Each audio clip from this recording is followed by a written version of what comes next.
Hey everyone, it's Astro Boy and we're back with the Astral Thoughts podcast. Today we have our special guest Gino. He's back with us and today we'll be talking about meditation and yoga.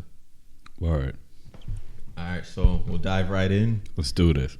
And so Gino, he does a lot of yoga and I think he's really good at it. I learned a lot of stuff from him, so I know you guys are going to be learning a lot from Gino today. Thanks, man. Thanks. So I guess I just want to start by saying or asking Gino, how'd you start doing yoga, Gino?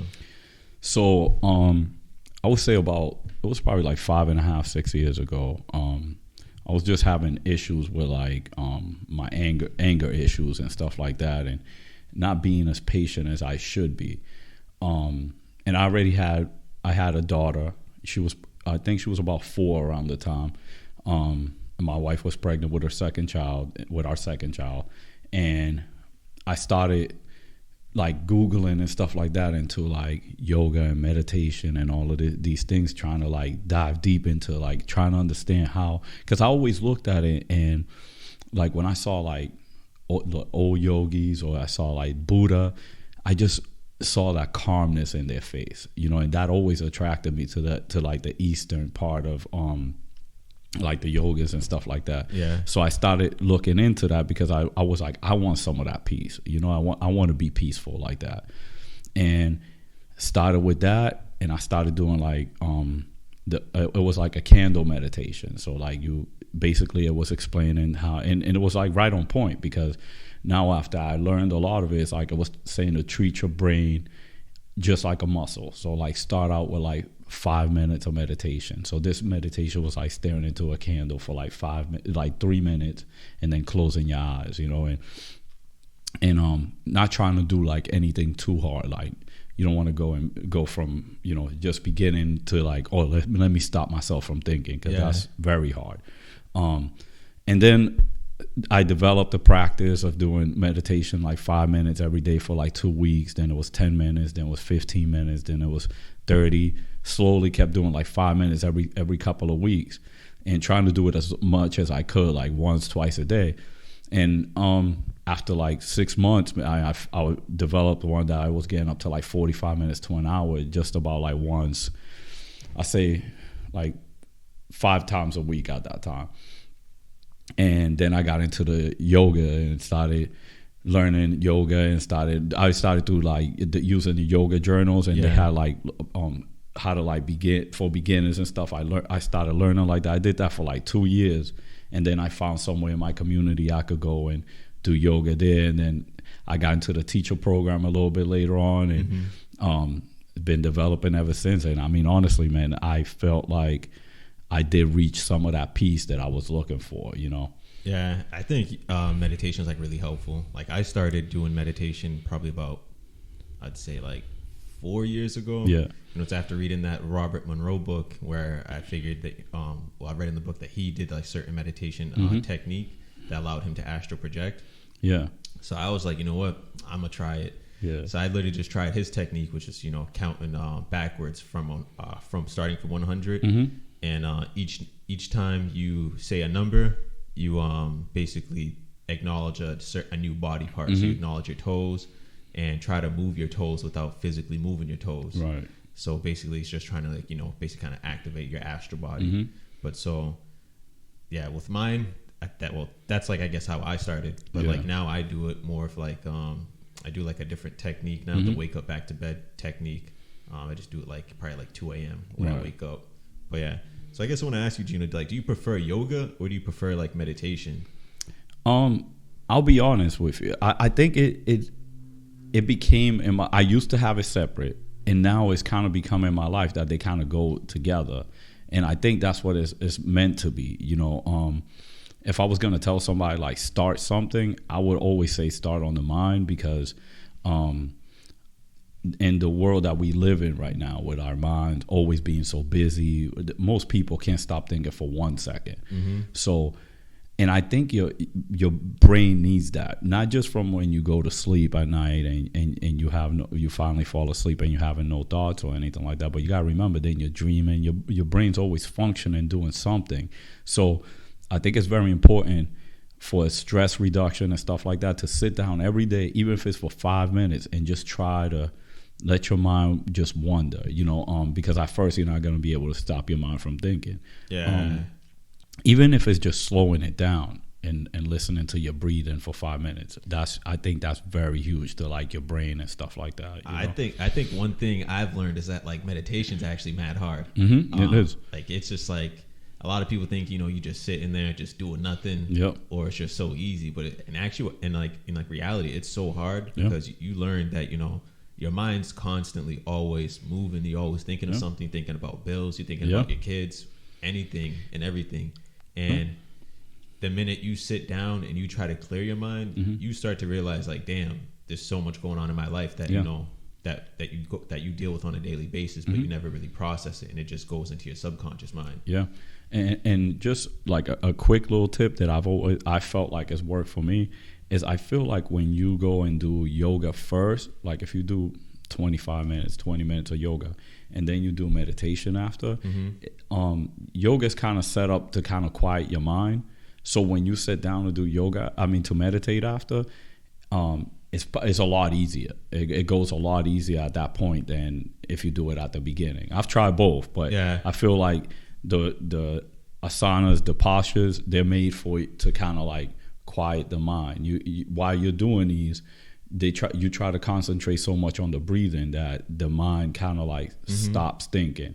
Every now and again it comes back up like, oh my, how much longer I got in this in this posture, so it does. But as time goes on, and I'm telling you, anyone that's listening and thinking of picking up yoga, like continue with it, because it gets hard at times. There's a lot of times I'm telling you I didn't know what the instructor was talking about. I had no idea about. They talk a lot about like these subtle movements and things of that nature, and you're like, what do you mean? Like, how am I supposed to do that? That doesn't even make sense.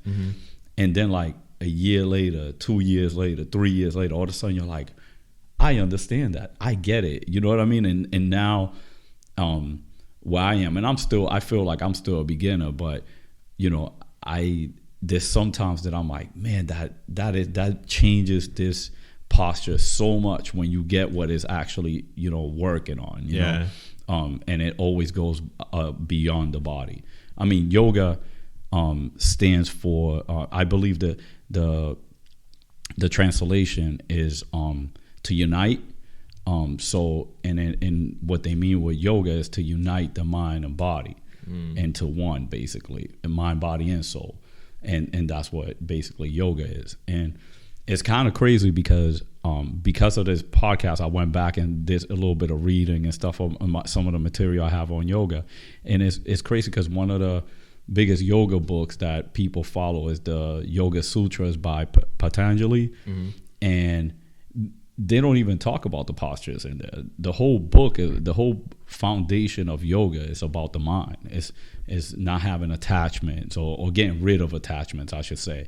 Like it reminds you a lot of like Buddhism type of thought, but which is kind of like Buddhism and Hinduism kind of came from each other. So they make a lot of it kind of falls right into line with what each other's thinking is.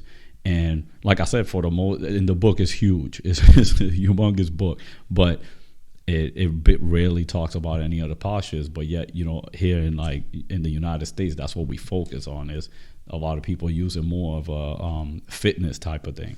Yeah, I feel like most people, when they think of yoga, they just think of like, I guess, the postures. They never really make that connection of how it's like related to meditation. Yeah. But I think it's like a big like misconception about yoga. It is, and that's what when I set out, once I learned the basics and I set out to go somewhere to learn, that's what I was looking for. I was looking for somewhere where I felt like they were including the spiritual part of yoga, not just like you're gonna look good if you do this every day, which is great. You want to look good, you want to feel good, but I was looking for something to like work on the mind more, also the body, but I wanted something and I went to a few yoga classes in different places, and I found a place where it was like, okay, we do both here. You're gonna look good, but your brain's gonna be really good, and that's why I fell in love with that place. Yeah, I wanted to ask you, Gino, Are there different types of like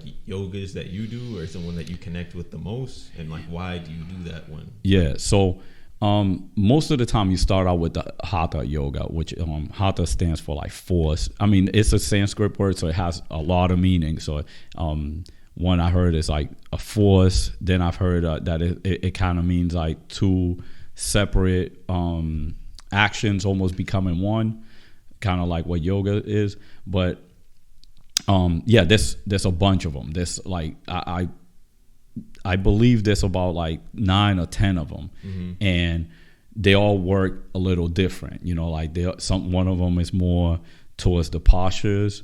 Some of them are more towards the yoga, like yoga nidra is one of them, right? So hatha yoga is the one you do a lot of postures and stuff.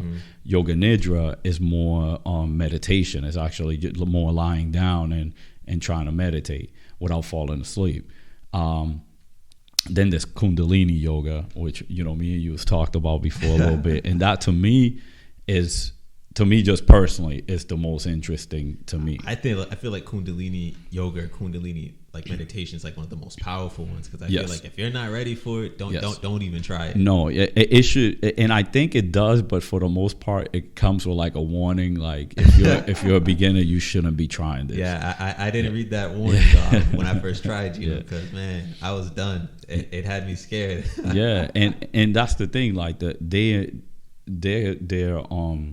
sometimes there's some Kundalini yogas that the postures are really hard and you come out and you're gassed and stuff.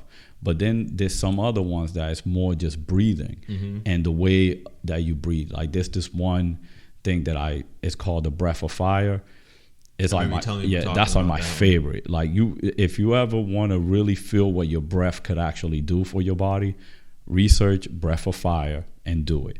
And I'm telling you, the change that you see in your body when you do that, like literally, it heats up your body. Like I actually used it one time. It's silly that I did it, but we were out in like I was helping set up like a race, and it was like in the cold. It was outside, and it was like manual work, and it was early in the morning, like October. Like it was like 5 o'clock in the morning. It was freezing. Like my thoughts were frozen, and I was sitting in the back of the truck, and I was like, yo, I got to do something because I'm freezing here. Yo, I did the breath of fire. Dude, I was sweating within seconds. Like, I was like, your breath could actually do this. Like, this is crazy that we own a power within us that's so great, but we think of it as like, oh, I'm just breathing in. We don't really think of it, actually.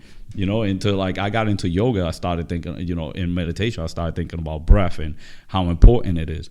And just as a side note, I actually watched some doctor on YouTube teaching this breath to people that like during these times of COVID and everything, saying that this was good because it strengthened your lungs, and you know that's one of the areas that COVID attacks. You know, so it was kind of funny watching like a regular MD doctor teaching his patients how to breathe like that, and I was like, that's the breath of fire. He wasn't calling it that, but I'm like, yo, that's the breath of fire. You know, so. I was gonna say like a quick little story about my Kundalini meditation. I remember when I tried that, it was like a couple years ago. I think like 2 years ago. Yeah. So I'm laying in bed, and I was like, you know what? Let me just try this meditation. So I started it, whatever, and next thing you know, probably like 20 minutes within the meditation session, I feel like my mind and my body's just going in a spiral motion, and I got so freaking dizzy, dude. Like it was bad. So it was so bad I had to stop. Yep. And I remember like even after I stopped the meditation, 5 minutes after, I still feel like the dizzy sensation, like I'm spinning. I had to put my head down like against the pillow, and I thought like something was wrong. Yep. And I was like, yo. So after that, I had to like, you know, go look up like on Google, like, you know, seeing what other people experience while doing that meditation. And it's people saying like it's like that Kundalini energy that's within you that's basically being like activated, whatever. And I was not ready for that. Yeah. I mean, like I've been through that, and yeah, it does. You can't. Sometimes you feel like you're gonna gag, you're gonna throw up. You know. But yeah. I mean, I not to get too deep into it, but Kundalini yoga has a lot to do. I mean, all of them do, but in that they talk a lot about the chakras, which are, you know, wheels of energy in your body. If anyone wants to know what the chakras is, I tell them watch Aang. They explain in the Avatar. They explain the chakras in a very simple, awesome way. Yeah. But and basically, those what they believe is that you have a certain energy in the base of your, like, where your basically your like your spine, your root chakra, like where your spine and like your buttocks area meet, and somewhere in that area there's an energy that you want to shoot up through the chakras up into the brain. Mm-hmm. And there's people that teach that actually to like get into like it's almost like a I don't want to say a quick enlightenment, but it's something of that kind. I've heard of like people like basically doing that meditation when they're not ready, and like they just basically like have these bad experiences after. Yeah, it's kind of dangerous. Yeah, it definitely is. I like I said, I wouldn't recommend anybody to do that like as a beginner. I would say like after you've been doing yoga for like 2, 3, 4 years, you might want to look into it and see if it fits what you're looking for, because it might not be what you're looking for. So I say that's one of the things that, like I said, I was intrigued by it, and probably by like year 2 or 3 I was already trying it out and everything. But looking back at it, I mean, I'm glad I didn't go too hard into trying to figure it out. I did it like for a while. Like I say about 2 years ago, I got into it, and I was doing it like every day for like a little while. And it's crazy how the mind and your breath and all of it sinks in together, and you get like these surges of energy in your body. It's amazing. It really is. But like I said, it should come with a warning label, you know? Yeah. I was going to say, like, you know, I feel like, you know, everyone starts meditation or yoga because they all have like some certain goal that they want to reach, whether it's like being, you know, you want to tap into your more creative side, or like you said, you wanted to deal with like your anger issues. For me, it was more like I wanted to tap into like my spiritual side. I wanted to like have these out of body experiences. Mm-hmm.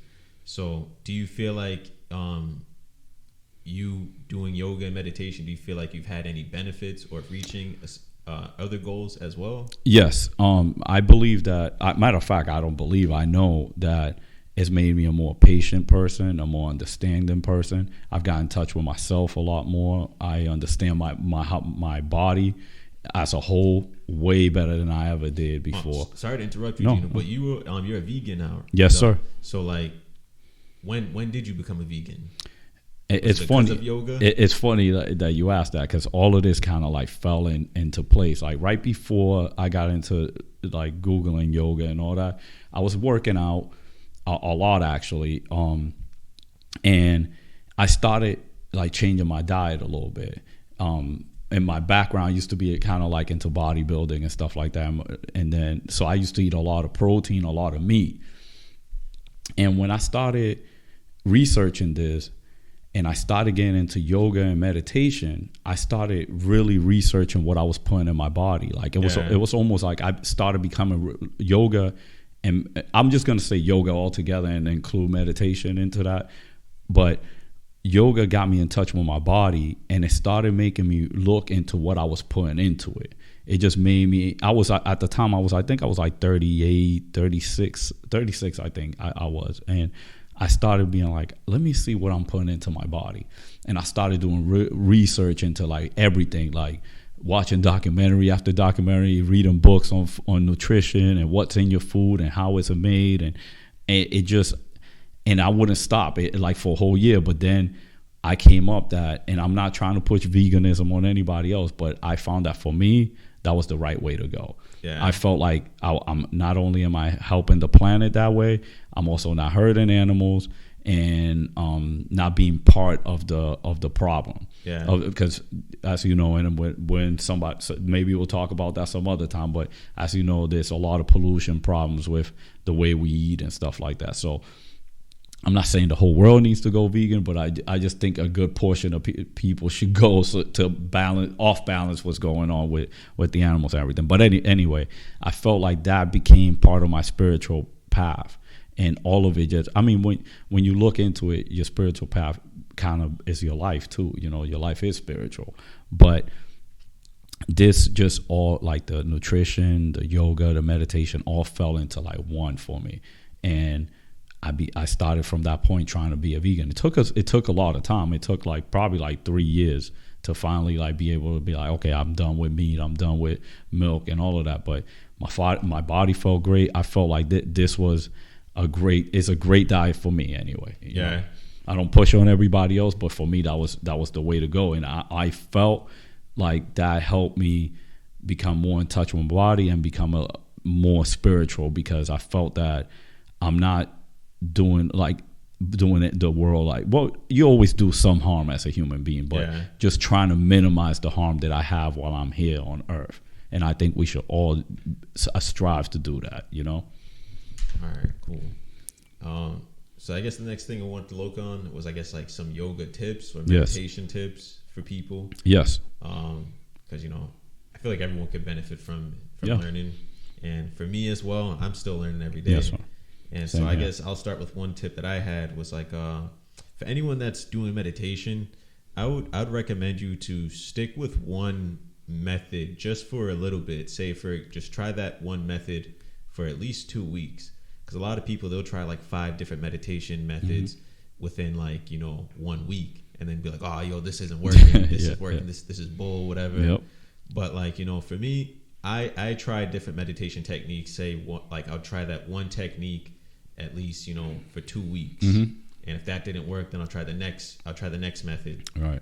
So I would say, you know, just be patient with your results and with meditation and with yourself. Nothing happens overnight. Yeah. Unless you're lucky. But if that's the case, you know, you probably good for you. Yeah, good for you. But no, and I would say just to add on to that is that, like I said earlier, treat your brain like any muscle. You know, if you go into the gym and you go work out, you don't go grab the 100-pound weights right away. You go grab the 5 and 10s and warm up, and you want to do that with your brain slowly. Keep moving it forward. Like I said, 5-6 minutes a week.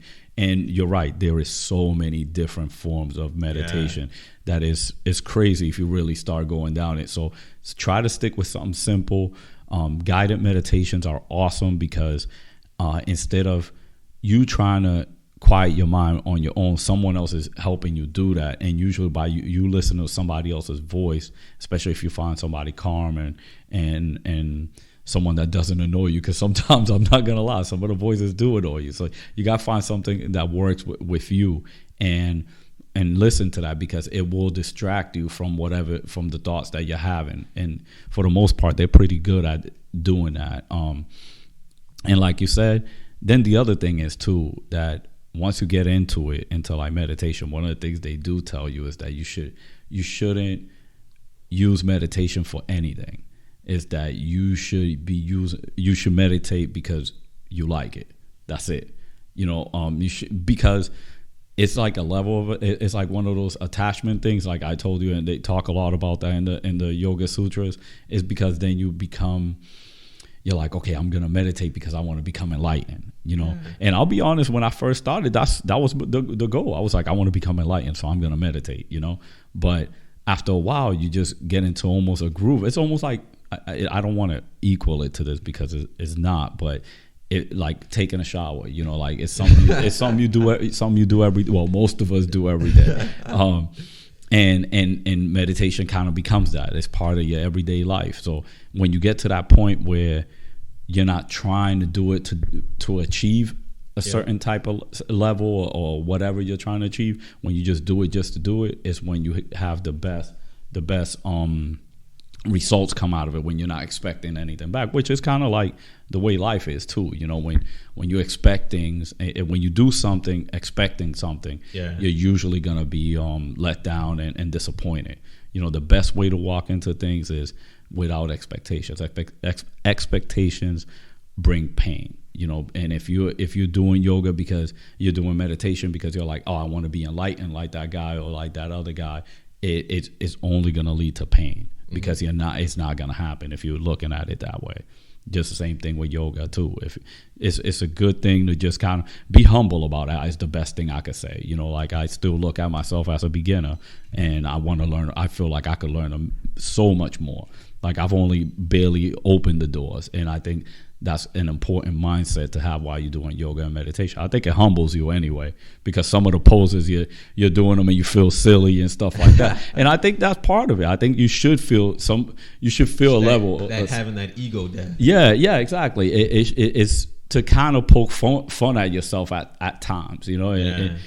But it after you keep doing it, it becomes like, oh, that's cool, you know. It's like just like lifting weights, you know.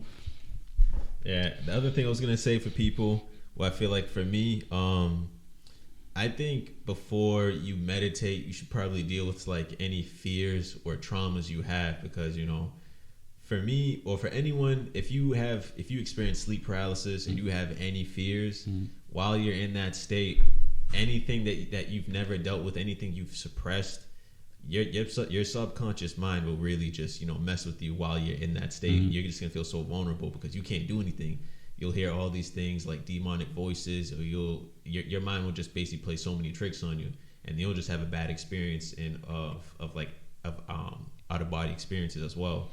And so that's one of the things that happened to me when I first had my first sleep paralysis experience. I just kept hearing like these demonic voices, whatever. And it's to the point, you know, where you basically learn that, you know, we're all like, you know, light beings or interdimensional beings, right? And you know that nothing can basically really happen to us.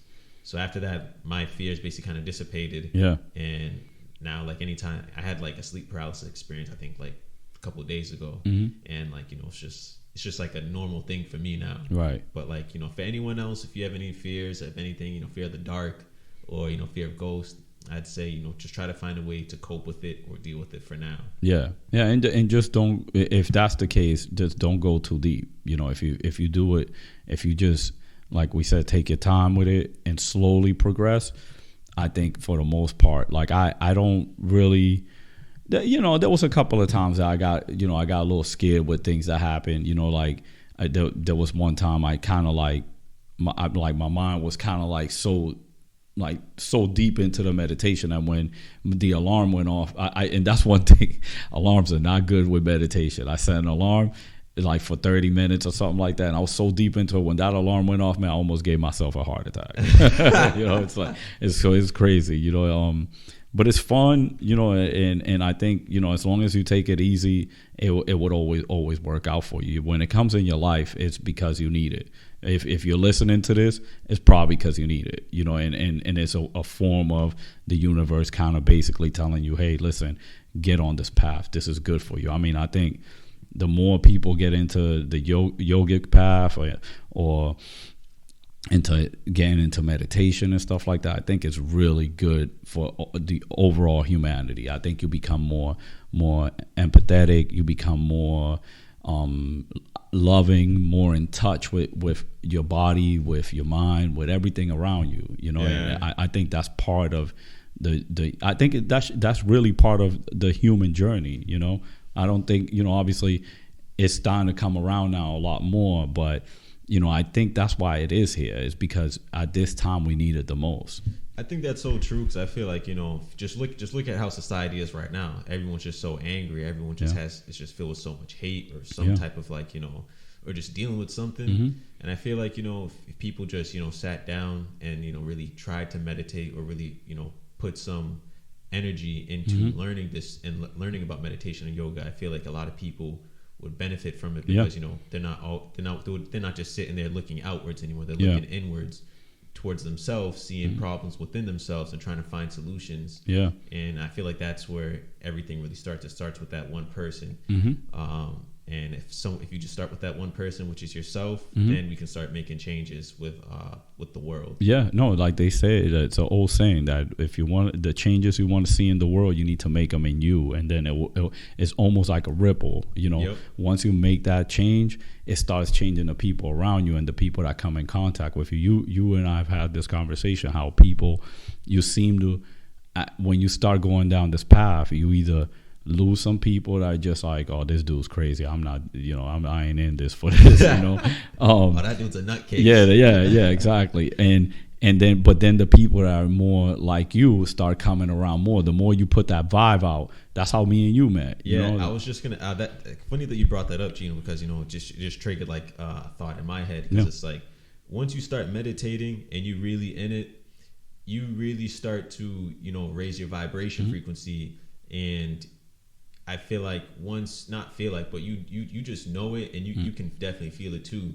You'll start hanging around certain people, and it's like something within you is just telling you this isn't what you want to be around. Yeah. You literally just start, you know, not wanting to be around certain people. Yeah. And you start having these instances where or synchronicities where the universe or your higher self, whatever you guys want to call it, is literally pairing you with people that's just like you. Yeah. People that's on the same path as you. And it's not like you're going out searching. It's literally it just happens. Like how I met Gino. Like I said, I was sick in 2015, and I didn't go out there because, you know, I wanted to go, you know, just meet people. I was literally trying to get some medicine. Yep.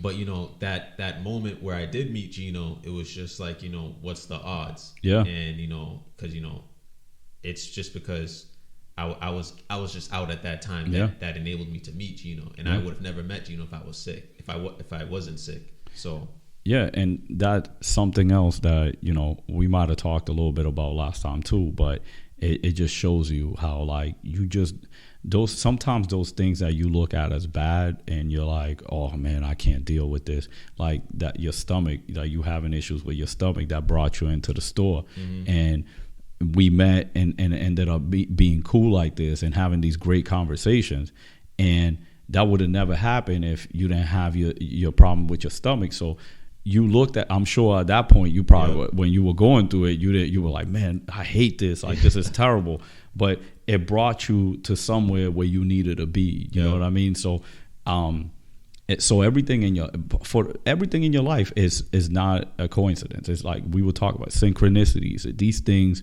are meant to happen. It's not a 1 in a million chance. Yeah, it's a 1 in a million chance because it was supposed to. It was meant to happen. So no matter how the odds were not supposed to happen that way, they do. And when you start looking at your life that way, like, what did I learn about this? Like, what can I do with what I just got from this? However bad, however good, there's always a lesson in that. And that's what we're here to do, is to learn lessons. And I'm not trying to push the way that I think on anybody, but I'm telling you, yoga, meditation will do that for you. It will bring your life into a full circle where you start seeing everything basically as part of the whole. There's no separateness. When you start going down this path, you start realizing that everything is synchronized, everything is set up for you to get these lessons while you're here. Yeah. There's so many benefits, guys. I would say, like, you know, you can't force anyone to do anything. No, yeah. So it's just like, you know, I feel like once you feel that connection through meditation or yoga, once they feel it for themselves, that's when they're like, yo, this is real. Yeah. So for anyone, I just tell people, you know, to experience it for yourself. Don't just trust my words. Yeah. Yeah. But yeah. And one of the main things I always hear is, I can't stop my mind from thinking. Yeah. Well, and you know what? And it's a good thing you're thinking about this, but just know there's no way for you to stop your mind from thinking. Because while you're trying to stop your mind from thinking, you're thinking about stopping your mind. Yeah. So you're constantly thinking. So the best thing to do is, if you're going to sit down and meditate, just do the 5 minutes and don't try to stop anything. Just be in that moment. That is it. That's all you want to do. Just sit down for 5 minutes. Listen to your breath and just be in that moment. It doesn't matter if you're having a trillion thoughts.